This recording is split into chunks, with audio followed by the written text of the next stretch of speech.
Колку колективните договори во државните институции, но и во реалниот сектор се еднакви и имаат иста примена за сите работници, оваа иницијативата која пред Уставен суд ја покрене Гласен текстилец и правните експерти, кои по едногодишна анализа констатирале дека актуелните колективни договори ги уназадиле работничките права, наместо да ги унапредат.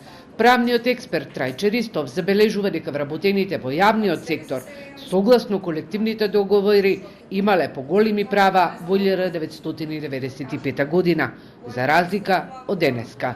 Има иземено одредени права кои што замислете во 95 година ги имале работниците од јавниот сектор, а тоа е синдикалната заштита во постапките за прераспределување, односно постоечката двомесечна анализа која што како право ја имале на заштита ја имале оваа категорија на вработени. Фактот што сега е иземено укажува на тоа дека во 95-та оваа категорија на луѓе вработени имале поголеми права на заштита. Кристина Ампева од Гласен текстилец посочува дека во моментот во приватниот сектор актуелна е исплатата на К15. Токму постојните решенија на работодавачите им дозволуваат исплата на регрес за годишен одмор од само 100 денари.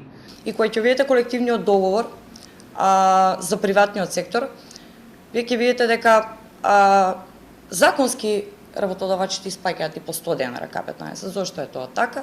Зошто намерно се остава слободно толкување, зошто синдикатите не се на страната на работниците, зашто намерно се оставени таа дупка во колективниот договор, каде што вели доколку фирмата има економски потешкоти може да исплати и пониска сума од предвидената сума.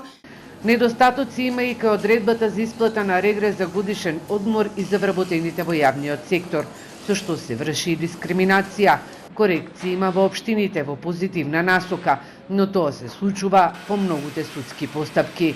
По нова година ќе се знае колку работници во земјава добиле К15 и колку представки се доставени до Гласен текстилец и надлежните институции.